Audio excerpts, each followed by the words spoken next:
Bonjour à tous, bonjour David. Bonjour Patrick, bonjour à tous. Alors ça y est, il est en route. Il est en route, mais ça c'était déjà le cas il y a quelques semaines. Donc il y a maintenant, je pense que ça doit faire 6 semaines qu'il tourne, à peu de choses près, peut-être un peu plus, entre 6 et 8 semaines. Bon, il y a eu quand même quelques petites modifications. Bon, modification, je dirais, depuis on a évidemment rajouté des animaux, on a commencé à le garnir. Alors il n'est pas encore tout à fait garni, hein, on fait ça un petit peu à la fois. On a déplacé quelques pièces qui étaient un peu à court de place dans un autre bac d'expo qu'on a face au comptoir pour les gens qui sont déjà venus, qui connaissent un peu. Donc là où on était un petit peu à court de place, on a déplacé quelques animaux. On a évidemment commencé à mettre des poissons. Bon, on va doucement, on voit bien évidemment que c'est un bac qui tourne depuis peu de temps.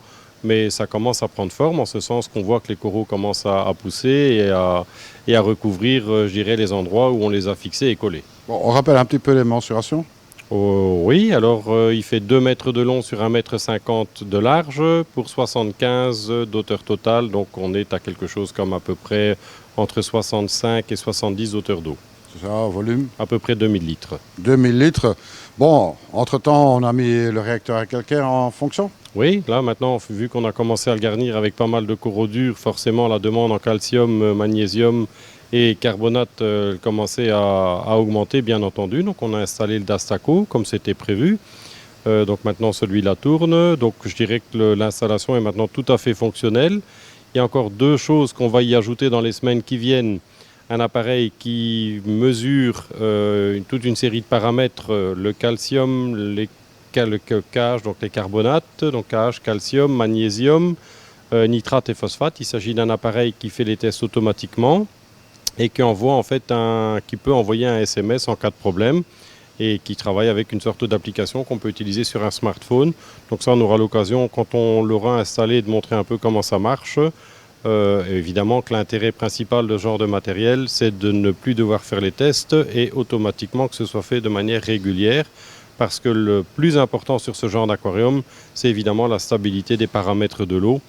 Pour les coraux spécialement, tant au niveau du KH, ça c'est peut-être le plus important. Donc de là l'intérêt d'avoir un bon réacteur à calcaire qui est adapté au volume d'eau. Et puis les autres paramètres aussi, hein, le fait de mesurer calcium, magnésium, tout ça, de manière régulière, ça peut permettre d'affiner un peu les réglages du réacteur à calcaire et donc d'avoir quelque chose de le plus stable possible dans l'aquarium. C'est ça. Alors bon, ici on a connu quand même un petit peu de canicule, hein, on va dire comme ça, un petit peu, beaucoup de canicule. Plus que d'habitude en tout cas. Bon, un groupe froid vraiment indispensable parce qu'il y en a ici. Sur ce genre de volume, clairement, en plus dans le magasin chez nous, on a beaucoup de lumière naturelle, donc forcément quand il fait beaucoup de soleil et chaud dehors, il fait aussi chaud à l'intérieur. Donc sur ce genre de volume, clairement un groupe froid c'est indispensable, surtout pour les animaux qu'on veut maintenir, tout ce qui est SPS, tout ça. Si on n'avait pas eu un groupe froid sur un volume comme celui-ci, avec les températures qu'on a eues il y a 2 semaines, ça aurait clairement posé des gros problèmes pour les animaux. Tous les plus sensibles, à mon avis, auraient sérieusement souffert. Donc je pense que quand on fait un aquarium comme ça pour des coraux SPS qui sont sensibles à la chaleur, dans un local où il y a tendance à faire chaud, la question ne se pose pas. Le groupe froid, à mon avis, est à prévoir. Absolument. Donc ici aussi, on a remontré quelques petites pompes de brassage ici. Oui, donc l'idée de cet aquarium, évidemment, bon, outre de donner un petit peu l'idée aux gens de ce qu'il y a moyen de faire, sans nécessairement avoir besoin d'un mur de 5 mètres de long, de mettre aussi en avant le fait qu'on fait de plus en plus d'aquariums sur mesure, toutes sortes de dimensions avec différents types de finitions. L'idée était aussi de mettre en avant le matériel et donc de pouvoir le présenter. Par exemple, les pompes de brassage, on présente 3 familles différentes de pompes de brassage. Pareil pour les éclairages, là on présente ici sur cet aquarium-là que 2 modèles dans la même marque pour une raison qui est simple, c'est la puissance. Mais l'idée évidemment c'est de montrer aux clients que ça peut fonctionner parfaitement chez nous comme chez le particulier avec le même type de matériel. C'est ça. Alors bon, la filtration, bon, ça ronronne là maintenant. Oui, ça tourne. Maintenant, on va devoir commencer un petit peu à retirer un peu d'algues, donc de Chaetomorpha dans la décante, hein, puisque ça commence à bien pousser. Ça, on pourra le voir sur les images. Et ça tourne comme ça doit, de manière régulière maintenant. Hein. Donc, l'ajout évidemment d'évaporation, ça c'est automatique. Tout ce qu'on doit faire en sorte, c'est qu'il y ait de l'eau dans la réserve, bien entendu. Et on va tout doucement commencer à faire des petits changements d'eau, même si au niveau des paramètres, il n'y a pas d'utilité directement. en ce sens que tous les paramètres sont bons et stables. Bon, pour avoir une idée, changement d'eau, quand je veux dire c'est bien établi, on parle de quel volume? Alors c'est variable, ça dépend de plusieurs facteurs. Quelqu'un qui a vraiment tous les paramètres qui sont bons, j'ai des clients qui ne changent pratiquement plus d'eau et chez qui ça se passe très très bien. Bon, ce sont des gens qui sont vigilants au niveau des paramètres. Moi j'ai tendance à dire, si on fait quelque chose, toujours sous réserve que tous les paramètres sont bons, de l'ordre de 5% par mois, pour moi c'est suffisant. Et quand tout reste bon au niveau des paramètres, on peut même espacer et diminuer cela. Bon, bien sûr, les compensations d'évaporation, c'est pas de l'eau de mer, mais c'est de l'eau douce, c'est-à-dire de l'eau osmosée. Oui, Et puis les changements d'eau, là on parle d'eau de mer. absolument. Donc dès lors qu'on retire de l'eau salée, bien sûr qu'il faut réapporter de l'eau salée. Mais ça, les amateurs qui ont un aquarium, ça ils savent. Hein. Oui, ça ils savent, mais quand même à préciser que bon, que ce soit aussi bien au niveau de l'eau osmosée que de l'eau de mer, mais vraiment de l'eau de mer, c'est disponible ici chez Poisson d'Or. Oui, oui, tout à fait. Hein. On a aussi bien de l'eau de mer naturelle, on a de l'eau de mer concentrée pour celui qui veut, c'est-à-dire ne pas devoir transporter des grandes quantités d'eau. Il peut acheter de l'eau de mer concentrée et puis la diluer avec de l'eau osmosée. Ça, c'est aussi une solution. Et évidemment, de l'eau osmosée et des sels, bien sûr. Alors absolument. Donc ici, ben voilà, vous êtes intéressé parce que bon, vous voulez avoir un petit peu un aquarium atypique. Ben, tout est possible de faire, donc même dans des formes un petit peu bizarroïdes. Oui, encore que nous, on met généralement un petit peu un frein quand c'est des formes qui sont trop bizarroïdes, en gardant toujours en tête qu'après, pour que l'aquarium reste beau, il doit être réaliste au niveau entretien. Et ça, c'est quelquefois quelque chose, on a régulièrement des gens qui nous demandent des projets qu'on peut très bien réaliser techniquement sans aucun problème. Je pense par exemple à des aquariums beaucoup plus hauts, mais où on sait très bien que ça devient problématique lorsqu'il faut les entretenir. Et donc, on attire l'attention des gens sur cette problématique. Après, en connaissance de cause, chacun peut choisir, dire voilà, bon, j'accepte les contraintes en sachant qu'un aquarium qui fait par exemple 1 mètre ou 1,20 m de haut, c'est beau, mais c'est plus compliqué à l'entretien, bien sûr. Bon, à la limite, c'est plus facile d'entretenir un 2 mètres de haut. On va carrément dedans alors. Oui, là, ça devient, c'est une autre histoire. Bon, enfin, ça existe, hein, donc tout est possible de Oui, réaliser. techniquement, tout ça, c'est faisable, c'est pas un problème. Le tout est de savoir après, en connaissance de cause pour la partie entretien qui suit. C'est ça.